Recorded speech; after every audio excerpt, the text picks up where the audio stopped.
Welcome to the Los Angeles County Department of Mental Health's monthly magazine, Meeting of the Minds. I'm Karen Zarcedias.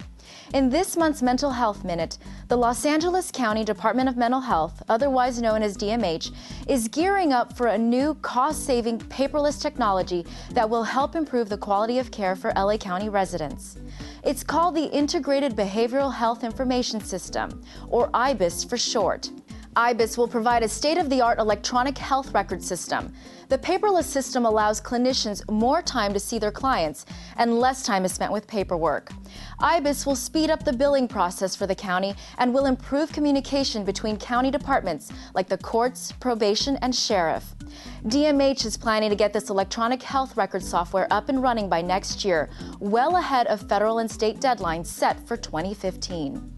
In other news, a study by the UCLA Center for Health Policy Research has found that 1 in 12 adults in California has mental health symptoms or illnesses that require treatment. But the report found only half of them is actually receiving the care they need. In the study, researchers recommended medical doctors screen their patients more thoroughly for mental health problems beyond the physical health screenings. Researchers also suggested that physicians refer patients to specialized providers so they can get the more specific help and treatment they need. Hope, Wellness, and Recovery is our department's motto. With more about what DMH is up to, here's a message from our director, Dr. Marvin Southard. Thank you, Karen. At this very moment, the public mental health system in Los Angeles County is taking the first steps in a journey that will change for the better what our clients and our workers experience as they pursue together the department's vision of hope, wellness, and recovery. Our destination on this journey is the implementation of a world-class information system that has been designed from the outset to support clinical practice and decision-making in an elegant and practical way. We call this system IBIS, or the Integrated Behavioral Health Information System. We prepared for our journey by a careful planning process that included our clinical workforce and their unions, our administrators, our clients, and their families, as well as technical experts to figure out what features our new system should have that would alert us to clinical risks, facilitate joint planning with our clients, improve the billing process, and make the collection of meaningful outcome data easier. But planning is one thing and implementation quite another. Now that we have the basic plans in place, we must begin the process of building skills and changing our clinical and administrative practices. We know that no matter how great a tool is, it does no good unless we use it. And we cannot use a tool to its full potential unless we begin to reimagine all of our activities in the light of that new potential.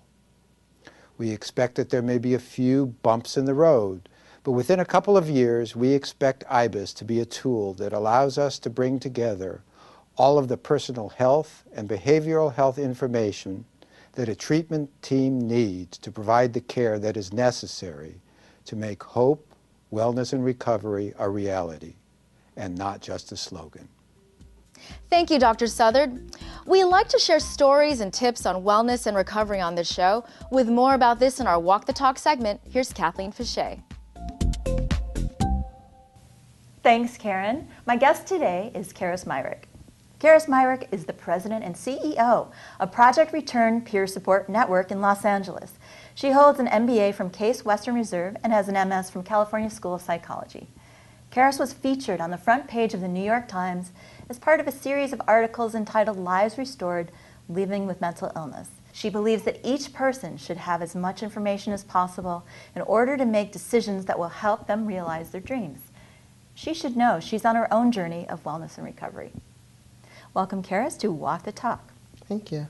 Throughout your own journey of recovery, you've been given many different diagnoses. How does that support your idea of how the medical model treats people with behavioral issues?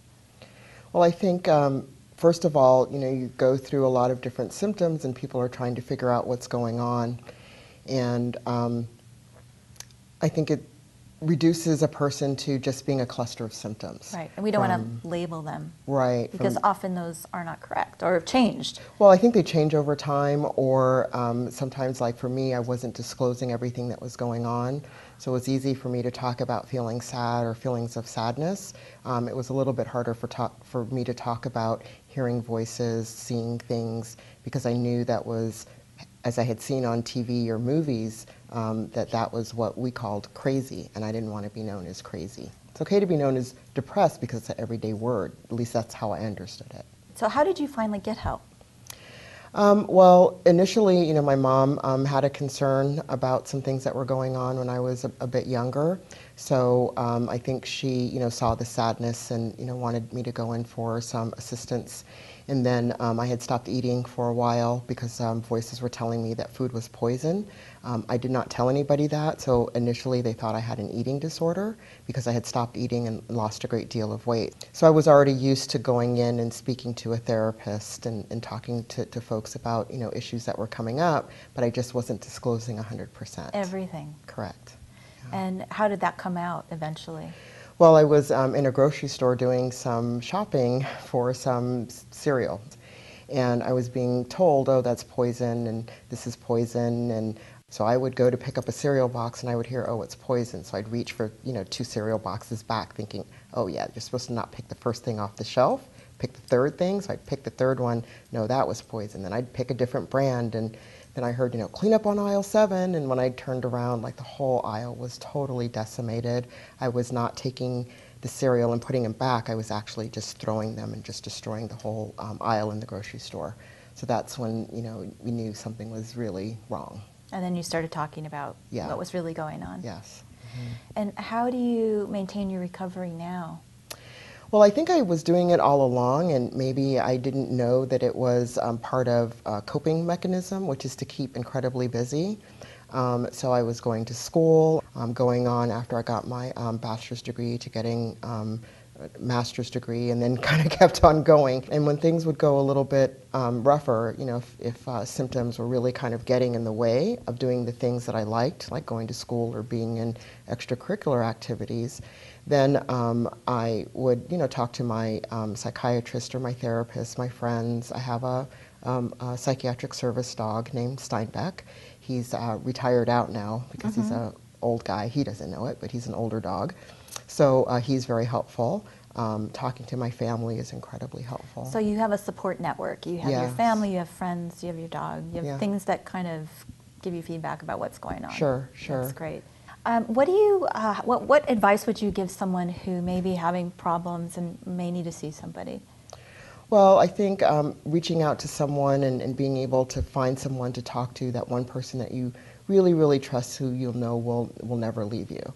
And for many people that can be a family member. For some people it can be what we call a family of their choosing, a best friend or a teacher. But to be able to find that one person that you can share what's going on in your life, so that you can again seek the help that will help you get through. And it's all sorts of things, from peer support to could be medical treatment, a psychiatrist, psychologist, peer supporter. Anything that helps, basically. Anything that helps, clergy, Great. anything, yeah.